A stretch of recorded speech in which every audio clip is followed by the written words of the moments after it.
So, this is the idea of trusting God and the fear of the Lord. Now look at chapter 2, verses 1 through 6. Kind of these big chunks are mostly at the beginning of our topical study tonight.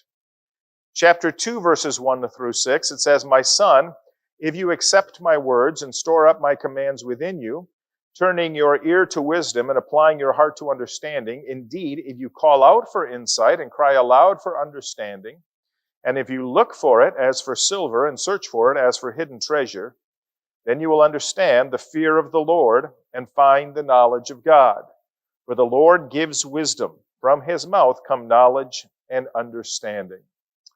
So let's just start here by looking at what verse 5 says. Verse 5 is the promise here, or the payoff. It says, "Then you will understand the fear of the Lord and find the knowledge of God." Okay, now we've talked about how the book of Proverbs is Hebrew poetry, and Hebrew poetry is about parallelism. How many of you remember that? Okay, good. So verse 5, what kind of parallelism would you say is in verse 5? Telling you the same thing twice could very well be. Yep. So then that would mean that Solomon understands the fear of the Lord to be a synonym for the knowledge of God. Could very well be. After all, to know God is to worship God in awesome reverence, right? Or it could be that Solomon sees these as two different things. The fear of the Lord being worshiping him in awesome reverence, and the knowledge of God being having intimate knowledge of God. A word that speaks of deep, loving relationship. But either way, the fear of the Lord necessitates the knowledge of God. You can't fear God if you don't know God. Until you know him, you won't fear him. And the more you know him, the more you fear him. And remember what that word fear means, an awesome reverence for God. So the promise or payoff is a growing relationship with God. A relationship with God that is going deeper and deeper, which leads to worship and awe and reverence, which leads to wisdom, which leads to the practical living out of a godly life. But notice verse 5, the payoff, the promise, is conditional. Proverbs 2 says that understanding the fear of the Lord and finding the knowledge of God is conditional. And there are 3 ifs in verses 1 through 5, right? Verse 3, if you call out for insight. Verse 4, if you look for it as for silver. And verse 1, if you accept my words.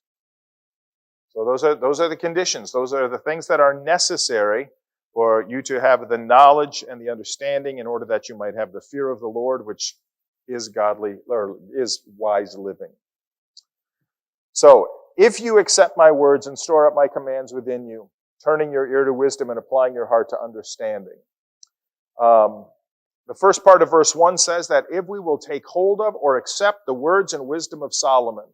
But the second part of verse 1 says that we must do more than just accept it, we must store it up, which means to hide it or to hoard it.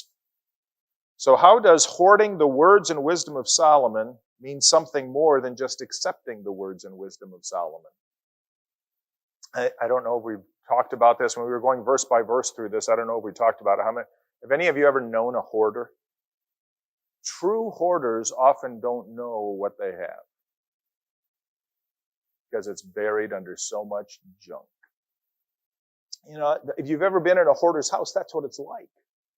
There's just stuff everywhere. They can't know where everything is. And so there's a difference here.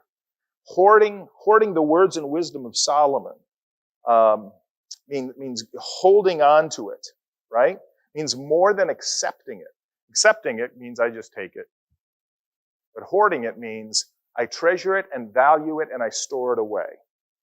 Now, the secret is you got to know where it is, right? And how to call it back into your memory. It also says here that if we take the words and wisdom of Solomon and we are to turn our ears to it, that means we're to listen carefully to them. But even beyond that, we are to apply our hearts to his words and wisdom, meaning that we shape our heart to what Solomon teaches. And what do you think it means to shape your heart to teaching? So if our heart is shaped according to the words of wisdom, okay, then the passion of our hearts, our feelings, our innermost desires are going to be shaped according to the Word of God. And then he says that we are to search for it as if it was hidden treasure. James kind of talked about that. And the idea of search there is just this diligent effort to discover, to uncover, and to get.